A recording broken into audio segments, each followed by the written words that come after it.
Hi friends, welcome to സാക്ഷി kitchen. ഇന്ന് ഞാൻ ചക്കക്കുരു വെച്ചിട്ടുള്ള കറിയാണ് തയ്യാറാക്കുന്നത്. ഇപ്പോൾ ചക്കയുടെ സീസൺ ആണല്ലോ, അപ്പോൾ ചക്കക്കുരു നിങ്ങൾ കയ്യിലുണ്ടെങ്കിൽ ഇതുപോലെ ഒന്ന് കറി വയ്ക്കുക. ഇത് ചപ്പാത്തിയുടെ കൂടെയും ചോറിൻ്റെ കൂടെയും കഴിക്കാൻ പറ്റുന്ന നല്ല ടേസ്റ്റി ആയിട്ടുള്ളൊരു കറിയാണ്. അപ്പോൾ അതെങ്ങനെ തയ്യാറാക്കാമെന്ന് നോക്കി വരാം.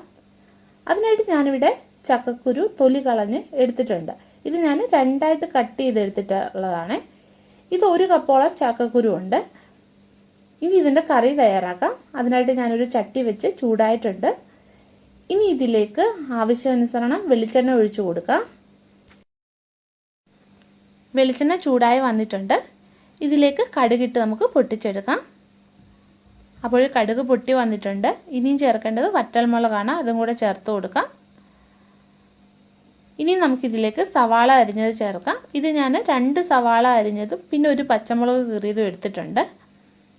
ഇനി ഇതിട്ടൊന്ന് ഇളക്കിയെടുക്കാം. പിന്നെ ആവശ്യാനുസരണം തേങ്ങാക്കൊത്ത്, കുറച്ച് കറിവേപ്പില. ഇനി ഇത് നല്ലോണം ഒന്ന് വഴറ്റിയെടുത്തിട്ട് വരാം.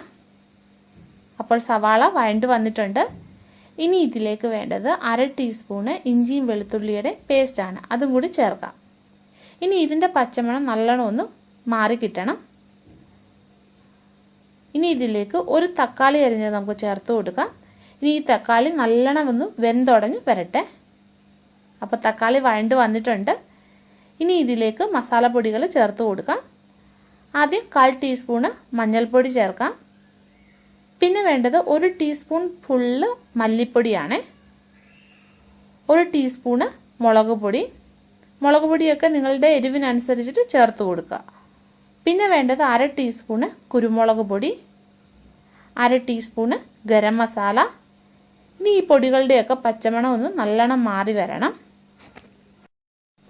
പൊടികളുടെ പച്ചമണം മാറി വന്നിട്ടുണ്ട്. ഇതിലേക്കിനി തൊലി കളഞ്ഞ് നമ്മൾ കഴുകി വൃത്തിയാക്കി വെച്ചിരിക്കുന്ന ചക്കക്കുരുവില്ലേ, അത് ചേർത്ത് കൊടുക്കാം.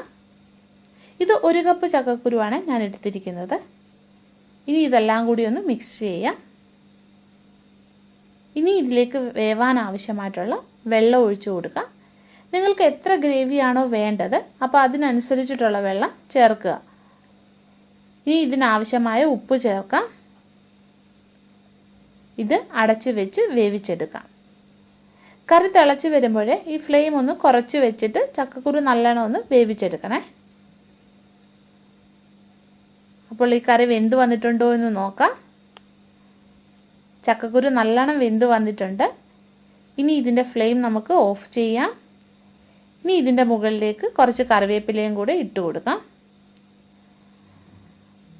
അപ്പോൾ ചക്കക്കുരു കറി ഇവിടെ തയ്യാറാക്കി എടുത്തിട്ടുണ്ട്. ഇത് ഉറപ്പായിട്ട് നിങ്ങളൊന്ന് ചെയ്ത് നോക്കണം. പിന്നെ വീഡിയോ ഇഷ്ടപ്പെടുകയാണെങ്കിൽ ലൈക്ക് ചെയ്യുക, ഷെയർ ചെയ്യുക. ഇനി നമുക്ക് മറ്റൊരു റെസിപ്പിയുമായിട്ട് വീണ്ടും കാണാം.